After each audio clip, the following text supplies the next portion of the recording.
The problem is that with regard to hadith, to the traditions, we have, with regard to the Quran, what is called asbab al-nuzul, why the verse was revealed and what was the context, in which context the verse came. Unfortunately, with regard to the hadith, not all the hadith, not all the traditions of the Prophet have this clear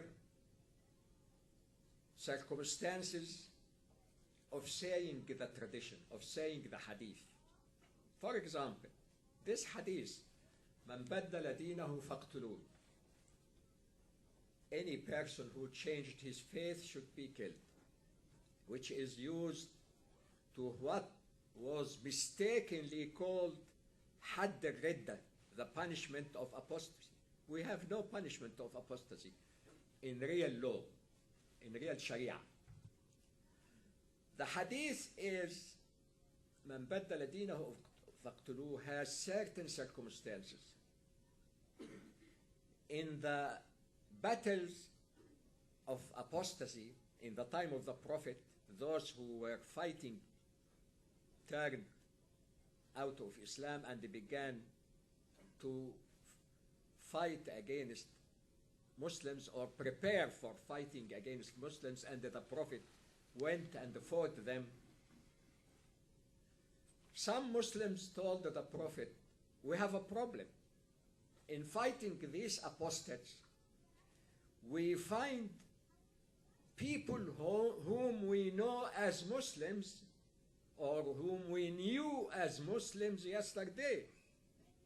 But now they are fighting us and we see them in the hostile army with the enemies. What should we do with them? So the Prophet said, مَنْ بَدَّلَ دِينَهُ فَاقْتُلُوهُ. These people have changed their faith and turned to be with the enemies, so then act with them as you act with the enemies. But all this story is ignored. What is known is that the Prophet said, مَنْ بَدَّلَ دِينَهُ فَاقْتُلُوهُ. But in which context? What were the circumstances? This is important in the traditions. And very few books of traditions care about indicating the circumstances of the tradition. They said the Prophet said so and so, and they put the chain of reporters. So and so reported from so and so, from so and so, until they reach the Prophet ﷺ, and the Prophet said this. So it is very important now to have some science of circumstances of bringing out the hadith, the traditions. It would be difficult now. It was easier for earlier generations because they were closer to the time of the Prophet. But let us do some effort, try to see some books of history and some books of seerah, the life of the Prophet, and bring this together to indicate and explain such problematic traditions, or what seems problematic. With regard to أمرت أن أقاتل الناس حتى يقولوا لا إله إلا الله فإن قالوا, this was particularly for Arabia because of the pockets of kuffar, which were very, very small minority, and trying to come to the caravans of Muslims to make what we call now gang war. 3 or 4 people could stop a caravan of $1 million and take all what was there. So for the common security and to liquidate and end and terminate these pockets of resistance, which were very few opportunists, some people who are not related to any tribe to anything. They are just people who want to make money. And they could do this, as we read now about some pirates in the south of, in the ocean, south of Somalia or whatever. These people are not related to the Somal or the Somalian cause or whatever. They are just some pirates, a sort of piracy. So there was a sort of desert piracy.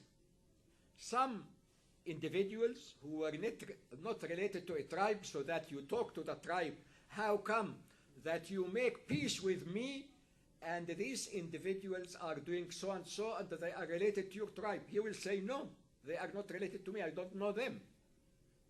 So this sort of individuals who declared themselves free from any tribal or any common relation began to attack and they make some pockets.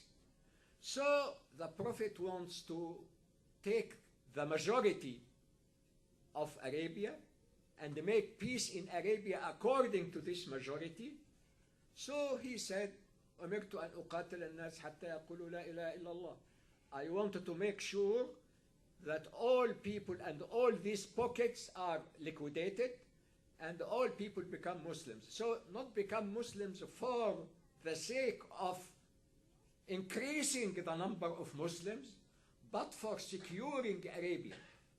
And in the past, in history, this is always confused. Security and the temporary reasons of common sense, of a human society defending itself, making it as a cause for Islam. This is wrong. And applying this in our time is an exaggerated wrong, because the time has changed. In that time, they might have some excuses. But what is your excuse now if you go beyond Pakistan or Afghanistan or Egypt or whatever and force people to be Muslims by war? There is no need for this. You are protected within your borders, and the United Nations can protect you and everything, and your alliances and your army. So you are in no need of such excuses. So it is very important here to understand the history.